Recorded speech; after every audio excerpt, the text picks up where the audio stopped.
Good morning, everyone. Welcome to TopstepTV, the London session, or Euro session, however you want to call it. My name is Deeyana Angelo, aka Market Stalker D. Obviously still asleep since I got some of the scenes wrong. So I've got my caffeine here. If you're new here, I've been trading for 17 years now. I am a Series 3 registered futures professional. I've been trading futures for 12 years out of the 17 years that I've been trading in general. I have a potential gold long setting up in this area. So we're going to see whether we can actually break out of this little range that we've got going on. So one of the reasons why I'm looking at this level is because we do have the price above London value from yesterday. We also have some options related levels. So there's a gamma wall just at 26.85, and the next area of interest is not until sort of 2700. So yesterday somebody was asking me, do you think gold longs are good here? And the price was just stuck in a range forever. And then it did pop up. However, ultimately it failed the auction and rotated through most of the initial balance, but that didn't happen until COMEX. So we'll see whether this is a better level to speculate for the longs.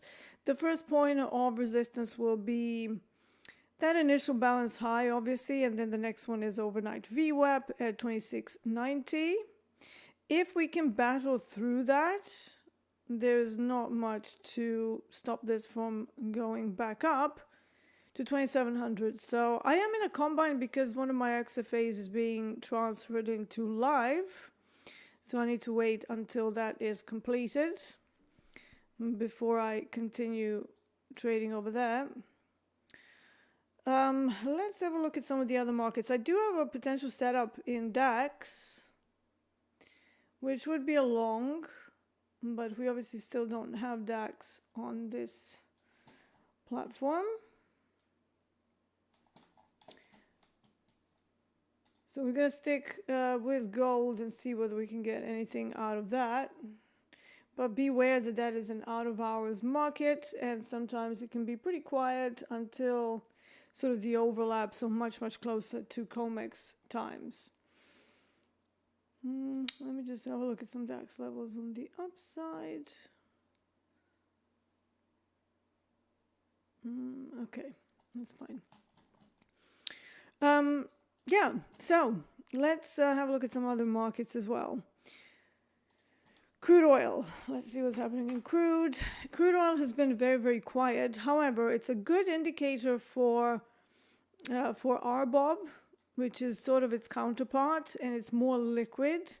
So if you are a crude oil trader, you might actually enjoy RBOB a little bit more, since crude oil seems to be stuck in about 100 tick range on most days, and that makes it very difficult for any sort of momentum trades.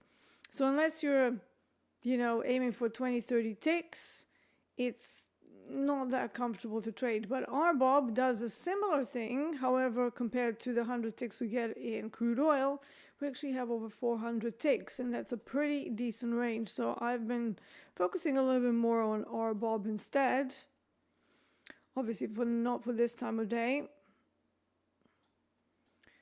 So let's have a look at crude oil on the daily chart.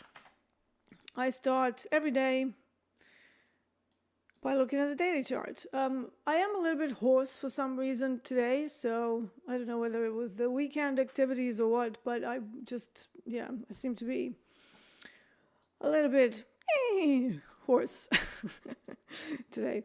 We are still sat at the bottom of the range, so there are some demands here. There's no doubt that crude oil is currently range bound. So if we can get it, some longs would make sense around about this area. So not much is changing there from yesterday. Let's go to a 4-hour chart.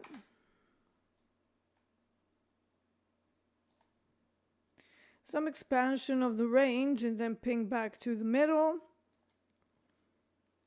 Point of control in this visible range volume profile is set at 68.78. We're a little bit underneath that. So again, if we can get any kind of a committed movement above overnight VWAP, that would signal that we're breaking out. However, London is opening inside value, which opens up a possibility and a probability for higher probability for a neutral day type, especially for an out of hours market, which is what London is for crude oil. So therefore, I wouldn't be surprised if this kind of keeps bouncing back and forth in this established range before it does anything today. But from a longer time frame, we do have some space to go higher. Just looking at some options here. If we get a committed movement above 68.50, that would open up the doors for 69. And maybe even for some higher levels where my ADR and ASR levels are located. I have the average session range high at 69.30. And then if we keep going down, I have 67 evens as the next point of interest. So we're going to see if any of those come into play. And just for comparison, let's have a look at our Bob. And I keep doing this, trying to change the name. So same thing, daily chart. So you will see it's very, very similar. I mean, it's almost like looking at the twin of crude oil, right? Like if you didn't know this was our Bob and you just saw a crude oil chart, you'd be like, well, this looks the same. Except these candles are a lot bigger, so that makes things a lot more suitable for any momentum style trading and also mean reversions, because you can't exactly have a mean reversion without a decent range.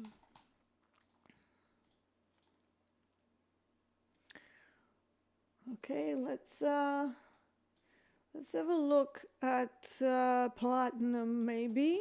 What's going on with platinum?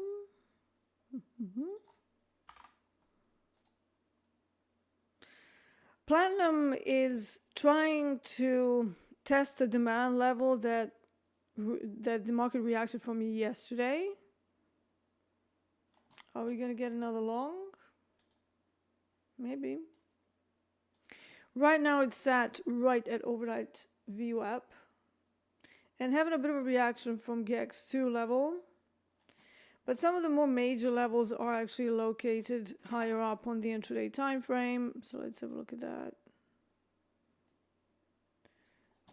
So I have some put levels up at 950. You know, those levels 950,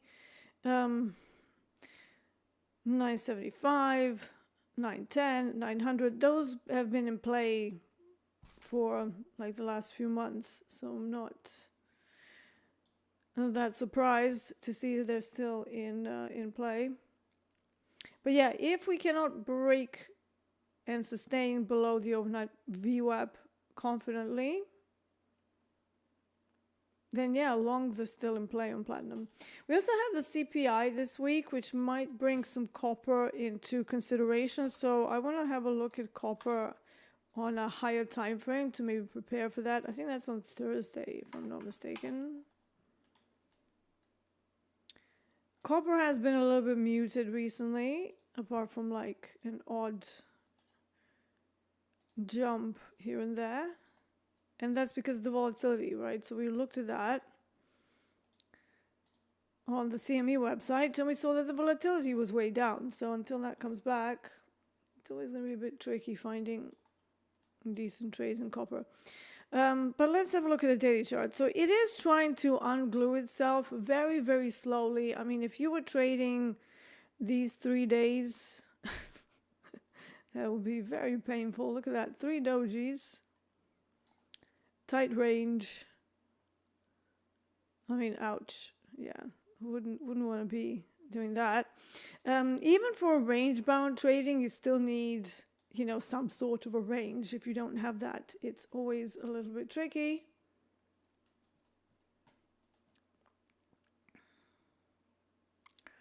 Bankroll says 9K pre-market blue one had size wrong. Yeah, everybody's done that before, so I'm sorry to hear that, Bankroll. Yeah, well, what can I say? I mean, this is why Topstep is they're trying to establish the maximum size limits, and you know, people complain about the scaling plan and stuff, but when you're live, you can actually work with the risk team to permanently lock your position down, right? So to never have the ability to go over a certain size. So, you know, for those who say that there's no benefits to working with the risk team, well, that's certainly one. Making sure you don't fat finger a trade, right?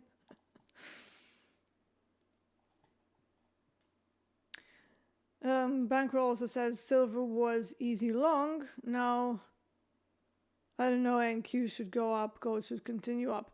Yeah, they usually correlate in the opposite direction, though. They're not, you know, on most of the days, NQ and like equities in general, it's not going to be that correlated to anything else unless you have risk on or risk off sentiment. And what does that mean? Well, some sort of news or a release or something that will be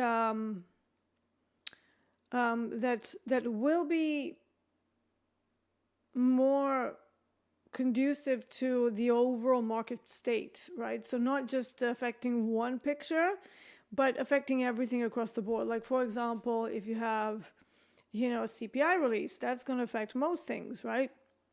If you have any sort of war announcement, either a ceasefire or more conflict, that's across the board. And that's what we mean when we say risk on, risk off, right? When it's risk off, equities go down and commodities go up. If it's risk on, it's vice versa.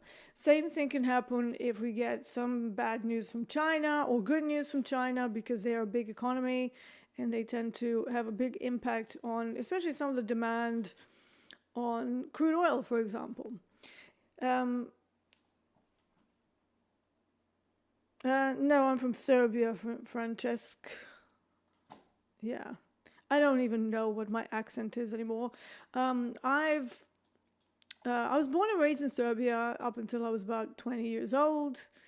And then I moved to London, where I've been living for the last 25 years. So yeah, I've been here for a very long time. However, whenever, like, I used to be a musician, so whenever I'm around people with certain accents, I tend to take them on, which is very weird, but there you go. So yeah, I am born and raised Serbian, but I also have Greek and Italian blood in me as well, so yeah. Right, so gold is trying. You know, they are trying. Let's see what there's momentum behind that. I really want to see it above this ribbon and to carry on higher.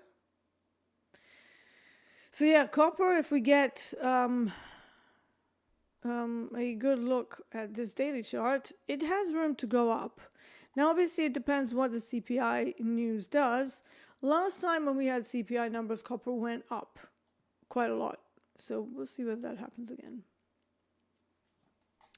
EMS, good to see you here. It says, RBOB more mean reversions than CL. CL kind of seems stuck. Yeah, I think CL is stuck. It's just the volatility is so down. Really, I like to trade crude oil when the volatility is over 45. So the OVX. Right now, I think we're like barely 30, and that's low. It's very low. 27. Oh my God. No. Yeah, that's like crude oil dead. Yeah, RBOB is better. So A, it's got a much bigger range, right? So you're working with over 400 ticks. Let me give you the exact number, just for posterity and reference. Yeah, so currently working with about 400 ticks of the daily range. and crude oil stuck at 132, and that's like best case scenario, right? So not the most ideal thing. Branko says, Dee, what do you think about trading highs and Lunoff? What is Lunoff? I don't know. If the daily, I'm putting risk, letting it. Okay, let me try that again. So, Dee, what do you think about trading highs and lows, maybe, off of the daily, right? Highs and lows of the daily. Well, you're going to be waiting quite a bit. I mean, those are relevant levels, daily high, daily low. Yes, they're levels that can bring a decent amount of activity.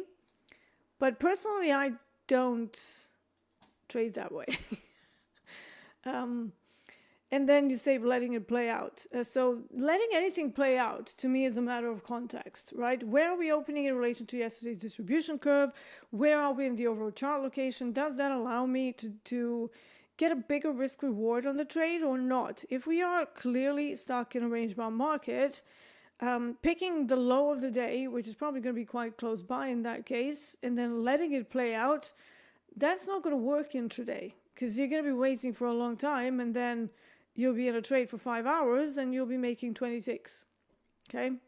So that doesn't work. You have to have strategies for a trending day, you have to have a strategy for a range-bound day, and you have to have a strategy for a limited auction day as well, where we have a directional move, but it's not crazy.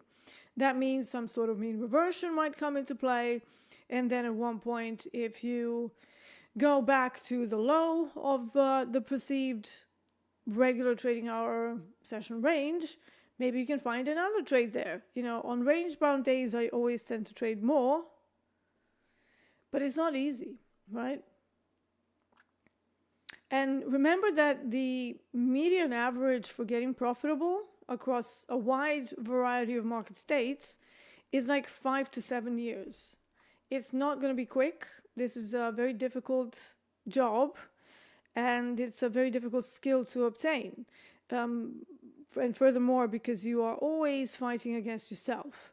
It's not just a matter of, oh yeah, I have a setup, I'll click a button. Because when that setup doesn't work out, a whole bunch of stuff that you have locked up in here comes out to play. Isn't that lovely? And then you have to unlearn a lot of the stuff that you've learned in the other areas of your life. And bizarrely, people who are very driven, like business people who push, and then eventually get what they want or what they were after, that doesn't work in trading. You actually have to go completely the opposite way. You have to slow down, you have to cool off, not push, and let it go. Now, the art of letting go is something that's exceptionally difficult. It means completely ungluing yourself from your ego and just going, okay, well, today, it's not the day. Like if you don't have a good day, right? And yet what most people do is when they don't have a good day, they beat themselves up and they're like, oh, this is shit. They start changing things around. They start hopping around from strategy to strategy. And yet a more useful thing there would be to actually look at your previous performance and look at the weeks and days when things didn't go well and then go, let's see what happened hour by hour. You know, was there an hour in that day where I didn't stock? You know, was there an hour where I was actually profitable? And was that profit bigger than all of the other profits that I might have had at the other times of the day? So this is where having a platform that will allow you to see that, and I did ask them to do that for our lovely trade analytics. I don't know whether they added it yet, but basically it's super useful, right? Because you can look at the bad day and still find positives inside it.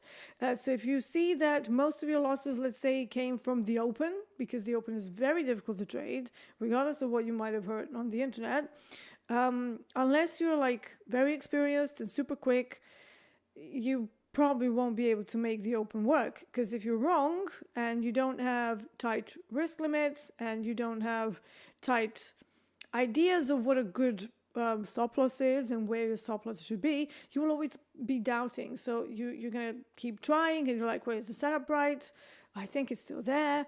Oh my God, why don't I try again and again and again? And before you know it, half an hour has gone by, the market just opened and you're already sitting in a hole. Or worse, you've hit your daily loss limit to your maximum loss limit and now you've got nothing else to do because you ran out of equity on the day. So I always find it much easier to trade when things are not super crazy. And it's also one of the big reasons why I sit out the initial balance of whatever I'm trading.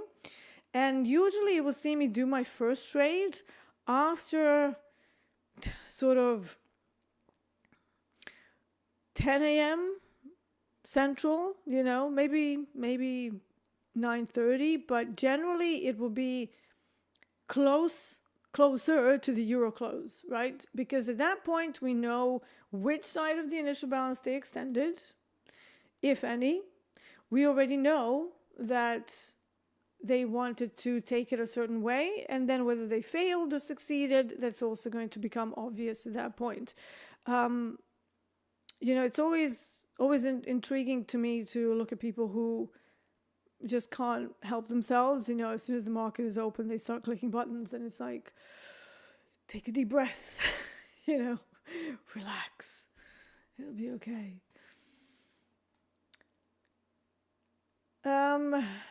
Tiana Hubbard wants to know, Deeyana, can you explain the price chart to the right?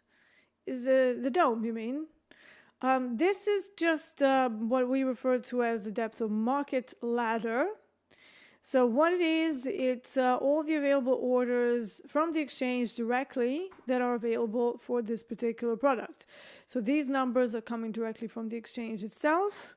It's not from Topstep. It's not from a random brokerage. It is a centralized exchange where each order that you place will be visible in the market. Okay, and it's it's a good thing because it allows us to see the depth of the market. That's why it's called depth of market ladder. So what does that mean? Well, you have thick markets, you have thin markets. The thinner the market, the less easy it is to enter trades that exceed the number of contracts available. The reason for that is because the way the markets work, for every order, you have to find a counterparty, right? You have to have a counterpart that will take your order. If you don't have that, like let's say if you look at gold right now, well, probably the biggest amount of contracts available here is 16, right?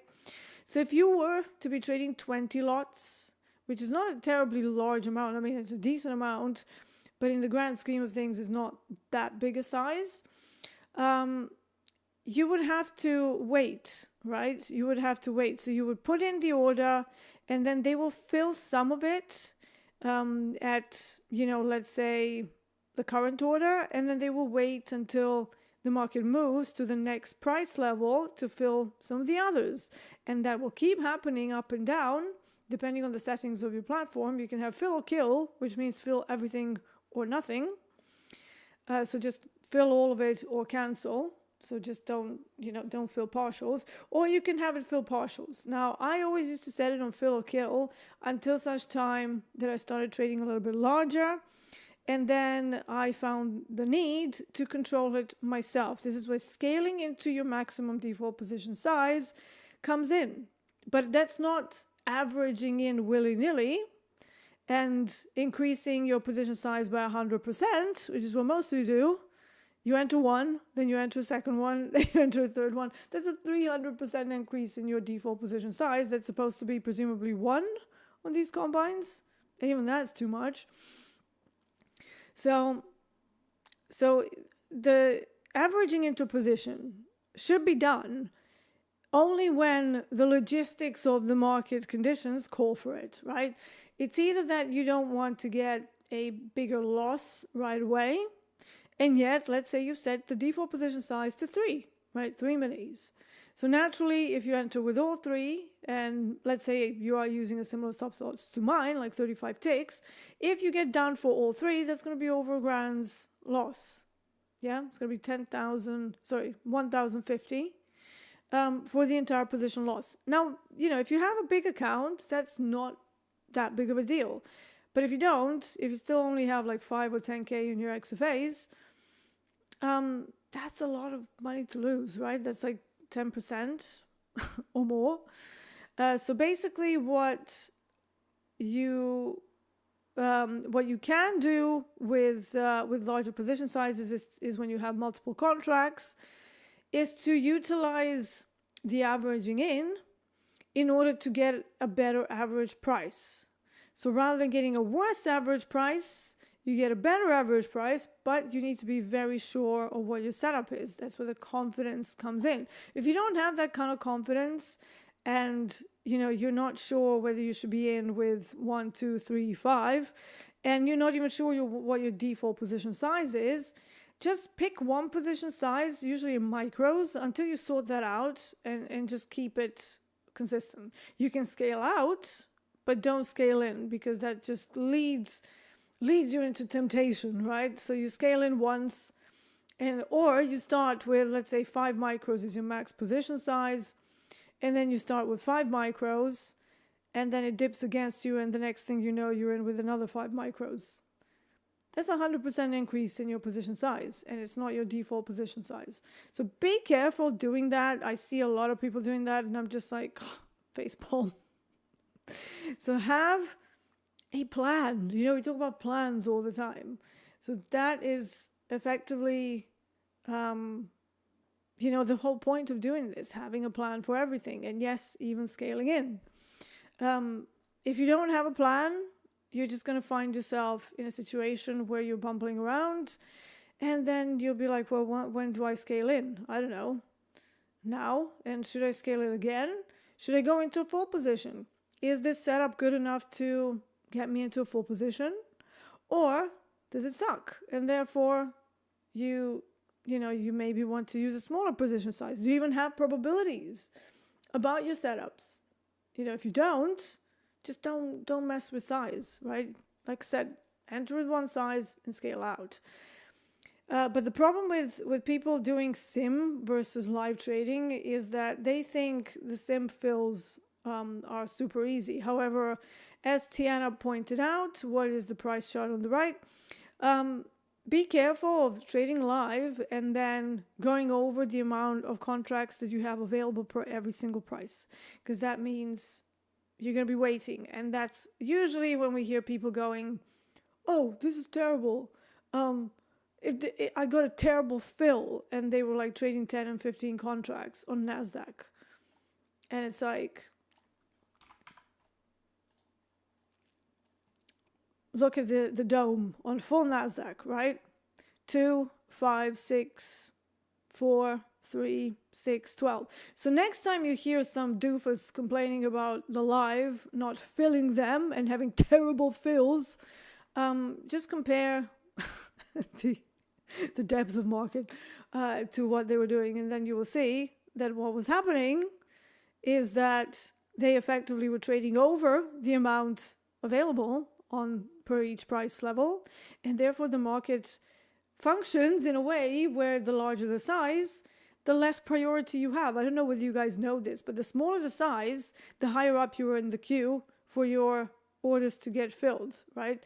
Now this goes more for limit orders, but it does happen in market orders as well. So if you have 40 lots to fill in NASDAQ, you're not going to be the first one to get those fills. It's going to be all the little punters of like 1 and 2s and 3s that are going to get priority over your fills. And then they're going to start filling your order. So that also introduces a lot of problems when it comes to not getting slippage and not trading away from the liquidity pools. So that's another thing. The reason why we look at the liquidity pools, supply and demand and all of that.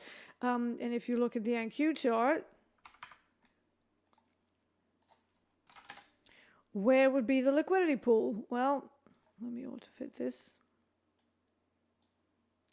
On a 30-minute, where was the biggest liquidity pool? Well, up here. Why? Because that's where the inventory was. That's where they dumped some inventory, and that's where the next lot of inventory will be, and that's where you will find quite a lot of orders waiting or people being interested in shorting there, right? So that's one way to analyze things.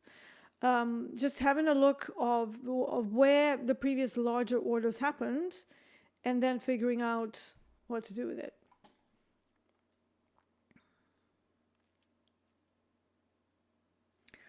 All right, let's have a look at some more questions.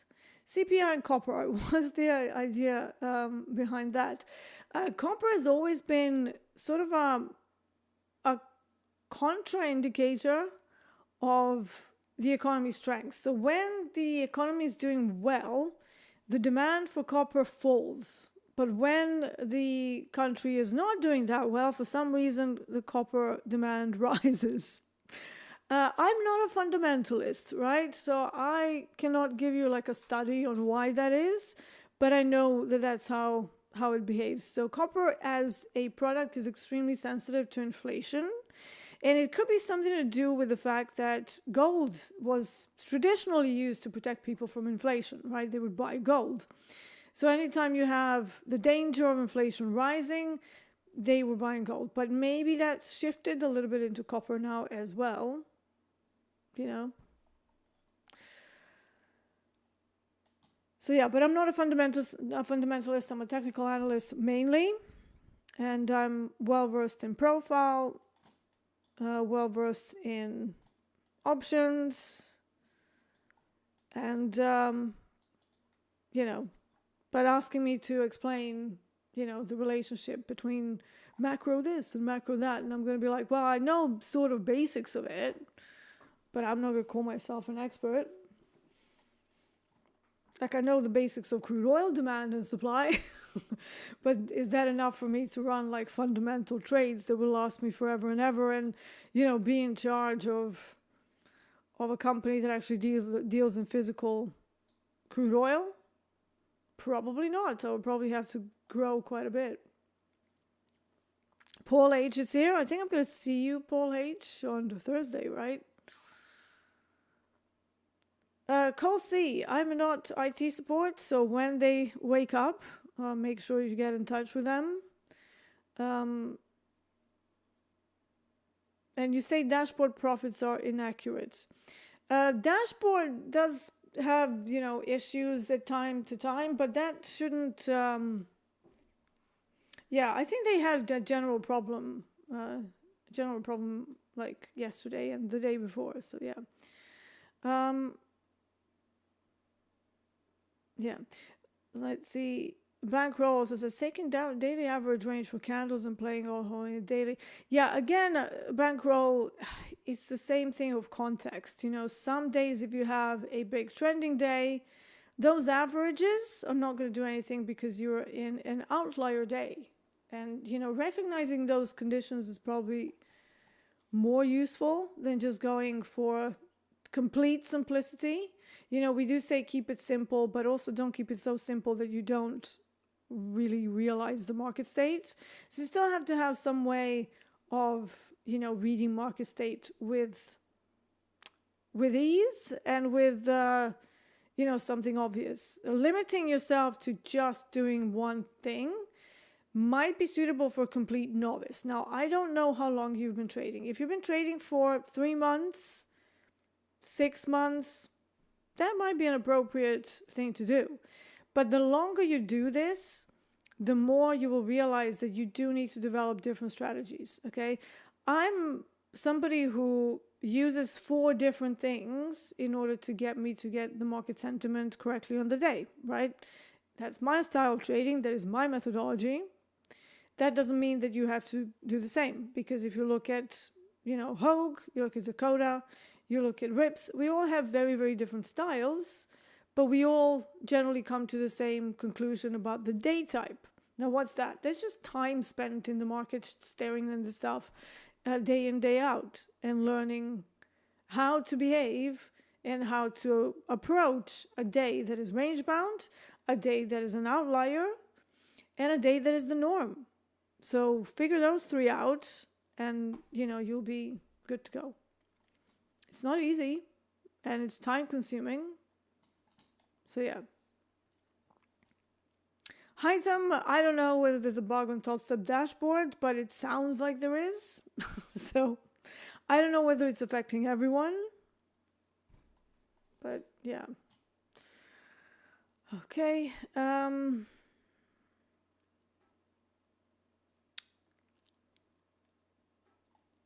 Trading is God easy, but where to put stops, not moving, not tilting. Yeah, that's why trading is not easy. Levels are easy, man. You know, everyone can go, hey, it's overnight VWAP. But when that overnight VWAP doesn't do what it's supposed to do, bring some kind of a reversal, people are like, should I now do a breakout?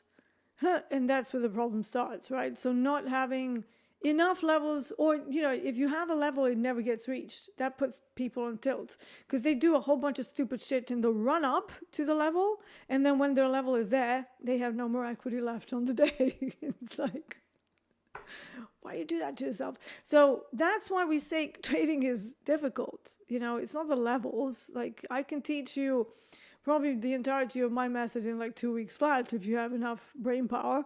But it's all of the other stuff around it that makes it the most challenging thing that you will ever do. It's kind of like becoming an Olympic level athlete, only in trading. So even though we just click buttons, there's not much else needed to do this job. But it's, before you click the button, you need to have a whole bunch of stuff that is sorted out inside yourself in order to not go on tilt, right? So that is why we say trading is difficult. It's not the levels. Levels are meh, nothing.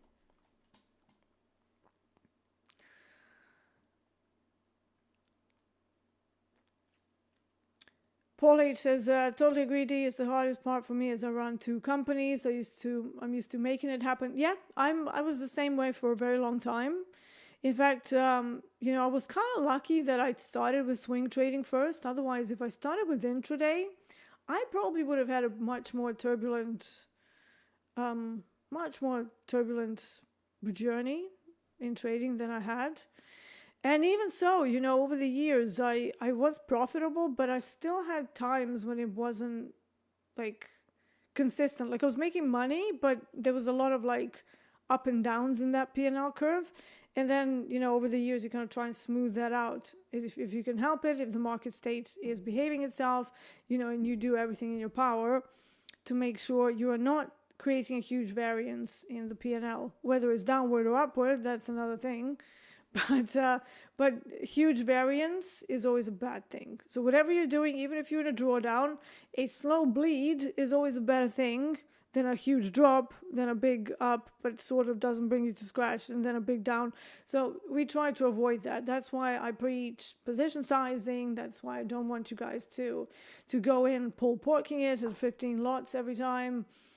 You know, you can do that once you've built up a higher 6-figure account, absolutely. But until such time, just be sensible, slow down, size down.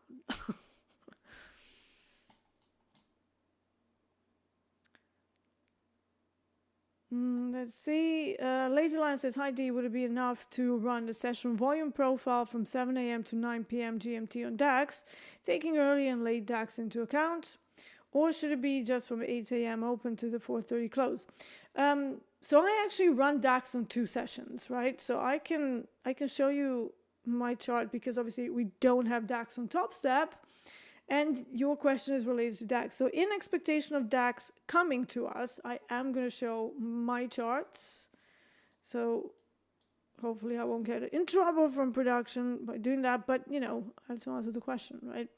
So I actually run separate sessions. My first London session actually cuts off when the New York session starts. So if I show you my profile settings, and they are in GMT, okay? So these are my session schedules. This is a London schedule. So it's from 8 o'clock until 2:30 p.m., which is when the cash session begins. And then I have another one from 2:30 till 2100, which is the entirety of the electronic session. Now, DAX does dry up a lot on most of the days after the close, but I will say that sometimes it tends to pick up speed in power hour for some reason. not like it's not a terrible, amount of statistically viable setups, but it's enough for me to want to include those days in the calculation for the distribution curve. So that's why I have two separate value areas, one for London. Let's just clean this up a bit. Let me get rid of the standard deviation bands because they kind of cause a bit of confusion. Okay, so if you look here, we are below the London low. But then if I switch sessions, we're actually penetrating into the cash session value already, right? So even though they were similar, London value much, much bigger. Why? Because it brings bigger moves, right? This is why we want to drag DAX over into Topstep. So I would do it this way because this has been extremely, extremely good for me. The levels based on value areas and average session ranges in particular, they have been crazy accurate for me. So for example, if we go, let's see, what are the days where we actually went into a mean reversion? Hold on, let me just find one. Of course, we've had some quieter days in DAX recently.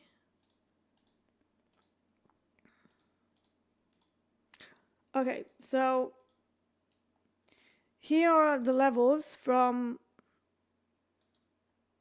the New York session. That was a little bit quieter, and our indicator said that the average session range is going to get exhausted right around here. That's exactly where it stopped. So if you saw an opportunity to maybe run a long trade, you could have just set that as a target and that would be it. And that's taken from the second session, from the 2:30 till 9 p.m. And similarly, if we have, let's go back through time. If we have time. I think I have this set on a bit of a big, yeah, hold on, let's see.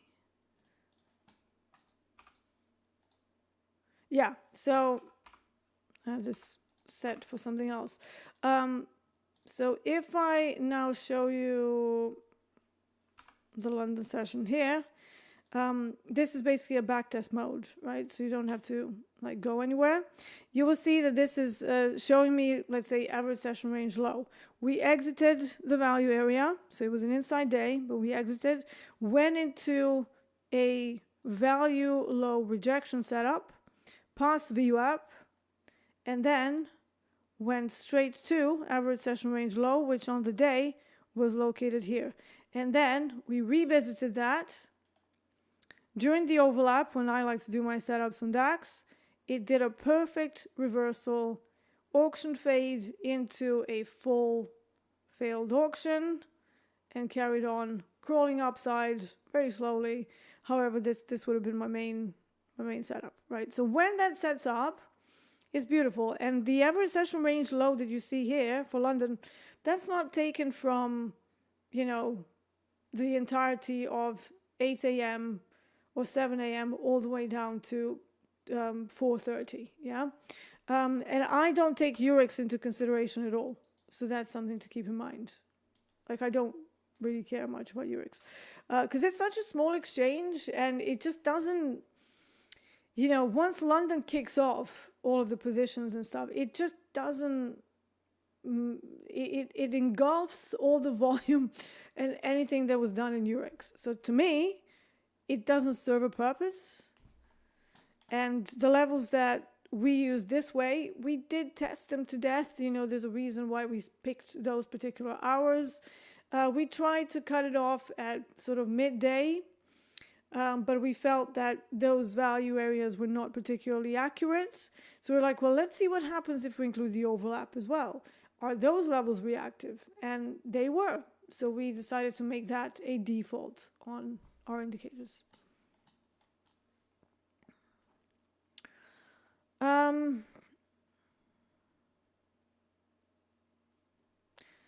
Hardeep says I made 1,500, but my dashboard says I made 3 grand. Yeah, so get in touch with support. Like, I wish I could help you guys, but I'm, neither me nor Bruno are support. Bruno is the moderator, and he does an awesome job at it. But we're not, I would love to be able to help you out, man, but it's way above my pay grade, Like, I don't have access to that.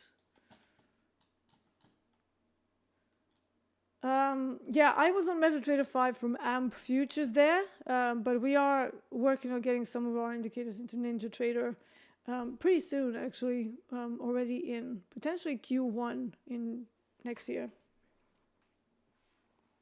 Where is gold going? Where I think it's going up. I think it's going to 2,700, but, don't take my word for it. For CL, what times do you suggest the regular trading hours for TPO? I only trade New York pit sessions for NQ and ES. Yes, so use the pit session for crude oil as well. But I would highly advise you to trade RBOB instead. It's like crude oil used to be, okay? Crude oil to me now is a dead fish sort of swimming with the tide. It's kind of like whatever is happening, crude oil is just like... It's like, where's the life, man? What happened to you? And every so often you see a glimpse of what crude oil used to be. And it's been now, over a year. So I've been through something like this before with Forex pairs. And I swiftly exited Forex after about a year of trying to make it work. And actually found crude oil. So for many, many years, crude oil was amazing. And it seems that every time crude oil drops below 280 ticks per day average, so really 300 should be the norm, it just behaves odd. So I had another year in 2017 where it did this sort of thing, and then it stopped, like it came back. And for all of the other years, we had the nice range of 280, 220, 300, 350, 400 on some days. But now we've gone down to... terrible levels. It's like, I can't even believe that I'm looking at crude oil. So take a look at RBOB. I think you will be pleasantly surprised how similar it is and how much faster and more liquid it is. So crude oil traders, still love my crude oil, but we have to be very careful because of the weirdness that crude oil has been doing for a year now. And is it permanent? Nobody knows. Might be. It might be. But we'll see. All right, so my goal is still, trying to break out. We are at overnight VWAP right now and trying to poke outside of it. So for now, there's nothing else for me to do here. So we hold. Yeah, Cito, the white one that I was on was AMP Futures MetaTrader 5, where I keep all of my charting.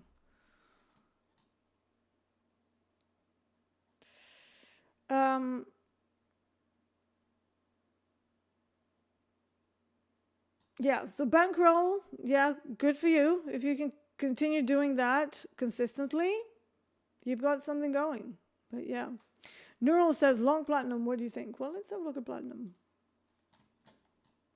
It's over GEX 2, so we have some space until 950 on platinum.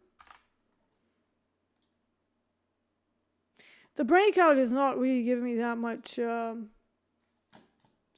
excitement. Let me try to get out over here. Like, it's sort of making a higher high, but kind of sluggishly going away from it. But yes, I mean, longs are in play right now until you get a committed reversal on 15 minutes, 30 minutes, and maybe even a weakness through overnight VWAP.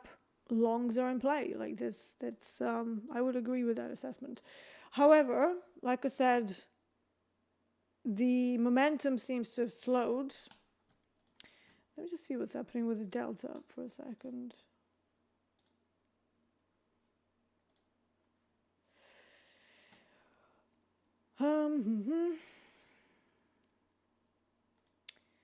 Yeah, delta is congruent with direction right now, so there's nothing dangerous there. I was just looking to see whether there's any kind of a delta divergence. So yeah, it looks like it's a slow crawl upside. So until we get a 30-minute reversal, this is still a sustained auction up. So yeah, I'm already in gold, so I'm not going to be doing another setup until this one's over, one way or another.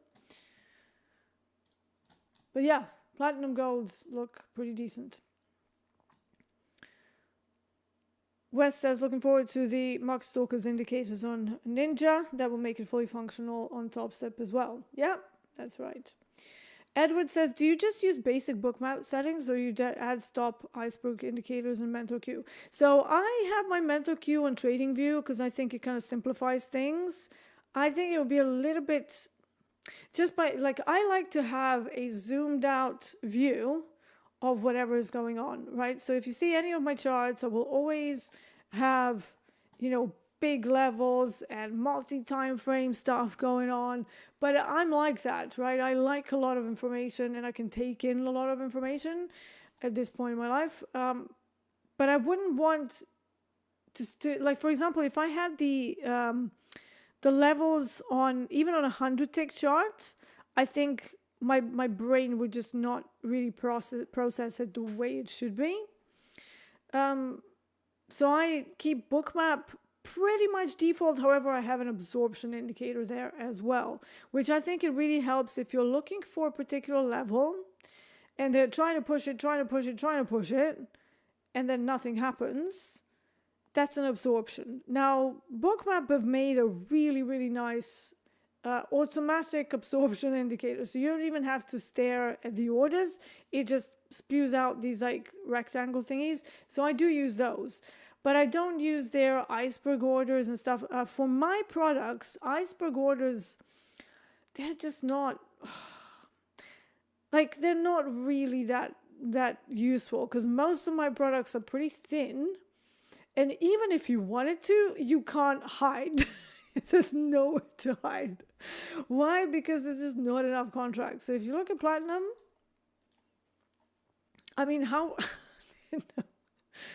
2 contracts, 6, 5, 2, 3. How would you hide a big order here? Like, it would be more than obvious. So I don't know, for some of my instruments, hiding orders, it doesn't work because everybody can see what you're doing if you're a big player. Now, if you're in ES, is this a combine? Yeah, I should have ES.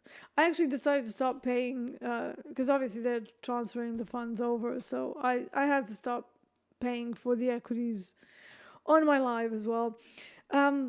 So yeah, if you're talking ES that has 70 contracts, 41, 55, 67, yeah, you can hide stuff in there, right? You can partial it, like put 30 contracts here, put another 30 up here, put another 30 down here. You know, you can partial the contracts to hide it inside all the amounts of other people trading the same thing.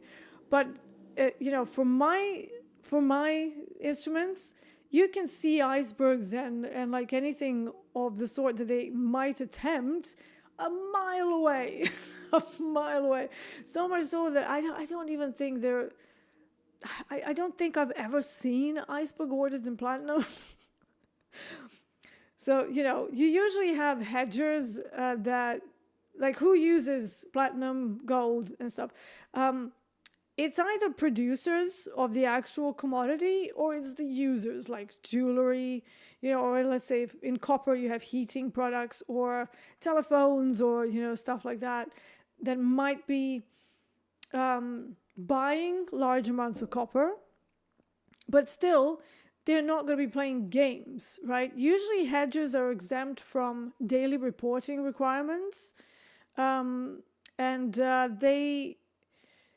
they still have to, no, hold on. They're not exempt from the daily reporting requirements, but they're exempt from the size requirements. So they can buy, if you're a bona fide hedger, you can buy as much copper and gold and whatever you want as you wish, right? If you're not, if you're a speculator, then you will be subject to position size limits, right? So the only people who I can imagine would be doing iceberg orders would be banks, somebody trying to play games with like interest rate conditions and trying to position large orders so that you don't see them. That's the only people that I can think of that would be playing those sorts of games. But in my products, that's not really a thing, right? A, the market is thin, and B, you'd see them from a mile off. So yeah, I don't, just the absorption indicator, that's all I use.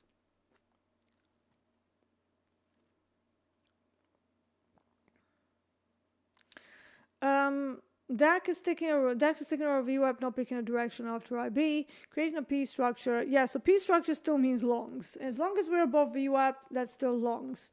We are below we're below the value area, and technically it failed the auction, but short failed auctions in DAX are a little bit lower odds. We also have GEX1 that was just run over. That's at 20,332. Like, we just ran through it, and we've been hanging above that and above VWAP for a long time. Now, usually what happens with DAX is that it's a little bit quieter right about this time and then picks back up in the overlap. So we're going to see whether the same thing happens now. But like I said, Wes, until we're below VWAP, it's a very important indicator in DAX, we stay long as well. The next level of interest in DAX is 20,400 that I have, and that's the other side of the supply. And then we also have the big value high at 20,433, all within the day's range. And today they seem to be long inclined. So, I mean, I do have a long that I executed. So I had a limit order at 340. So let's see what happens with that. So 20,340 is where my entry is. And I'm looking for a value acceptance first and foremost, and then obviously a run through. So we'll see. So futures notice. I'm struggling to hold trades to target apart from trailing stops. Are there any ways to overcoming the anxiety?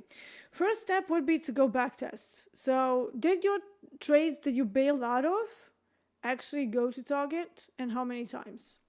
So probabilities and seeing what actually happened prior with the trades that you entered, even if you weren't in all the way, did they go to target? Or did they go to target first, or would they have taken a stop first? Very important distinction. If most of them go to target, step 2 would be to go to a higher time frame. I'm guessing that you're staring at super low time frames. Now, if you're not sure what you should be looking at, the market is going to go boo, and then you're going to be out of your position because you're staring at, like, tiny little time frames and everything looks scary. So zoom out, okay? Go to a 30-minute chart. Sometimes, depends on what you're trading, it even helps to go to like a 2 and 3 hour chart and a 4-hour chart. And then it's really not scary. You're like, okay, let me tell you a story. So when I was still in the prop office, like, you actually had to go in and, hot desks and whatever. But basically there was a guy who didn't know anything about NFP. He was a junior funded trader. And we all said, you might want to get off the 2-minute chart because, it's going to get a bit crazy. And he was like, no, I want to watch it. So he watched the NFP, and it was a lot crazier then than it is now, because we actually used to get trends after NFP. Nowadays it's like, meh, it's a whole bunch of whip, and then nothing. So he watched it on a 2-minute chart, and he was like a young guy. He was like maybe, 27 or something. So maybe even younger, 24, 25.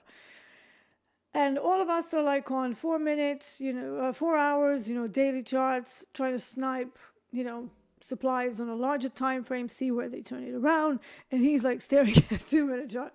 So after it was all said and done, he just goes, man, I think I've gone gray overnight after that. So he was so spooked by the price action that he felt he had aged enough to get some gray hair. So yeah, anytime you're on a very low time frame and you are relatively inexperienced, even if you were trading for many years but you didn't have the right guidance to do it properly, you're still inexperienced, okay? So I've met people who have been trading for 15 years and they have the knowledge about candlesticks and even some rudimentary idea of supply and demand, but everything that they do in between is all just really kind of wishy-washy and doesn't have much of a system or methodology behind it. And then they're like, oh, it's not working. So they're bailing out of the contracts with no rhyme or reason and usually causing a negative risk reward, right? So for example, they would be in with, let's say 4 contracts, and then it gets to 1R and they're like, I'll take half off. Well, guess what you're doing by taking half off there and not actually manipulating the stop loss and everything else to protect the rest of it?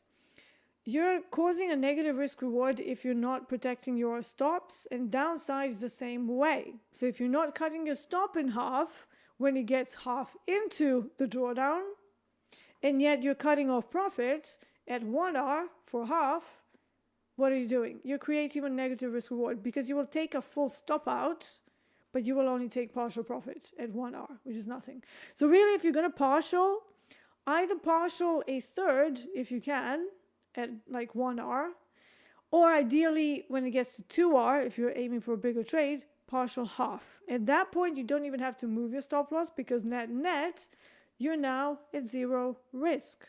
Net risk is 0. So 2R, you take half off, there's no more risk even if your stop loss gets hit.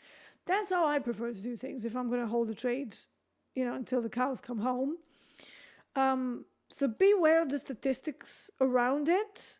However, the first step to hold trades longer is move off the low time frames. It'll be so much easier for you. So stop staring at a 100-tick chart. Stop staring at anything. If you found your setup, you entered, your stop loss is at a decent enough place, leave it alone. But obviously test it out first. Do your trades actually go to target? If yes, then the problem is PBKC. Problem between keyboard and chair, okay? Nothing wrong with the system. Okay, are we getting to the end? Yes, okay. So guys, we're going to finish it up here. The plugs that I've got for you are the same ones that I had yesterday. So if you want to get the hat and the pin, that is the payout club. So let me just find the links for that and I'll be able to give you the link. There it is. So if you are a part of the 5K payout club and you're in the US, unfortunately, only the US for now, you can get your 5K payout hat and pin. Also, we hit 100,000 members in Discord. That's where all of our lovely coaches are. So make sure you check that out. Find some trading buddies, ask the coaches questions, keep learning, keep improving. And if you want to trade with us, obviously we have a casting call. So take a look at the casting call form, fill it out, and come trade with us. Let's have some fun. All right, guys, thank you so much for being here with me. Click like, click subscribe. Obviously, it helps us to keep growing this segment. Let's hope we get DAX. Praying to the non-specific deity called Michael Patak. So basically, yeah, let's just try and stick it out with London until we get DAX, and then it's going to be beautiful. So yeah, I still have faith that that is coming at some point. Until then, let's see what Tuesday brings us. Let's see how this week plays out. We may have a Christmas rally still happening. Until then, I'm Deeyana Angelo, aka Marcus Dee. This has been the London session on TopstepTV. I will see you tomorrow. Take care.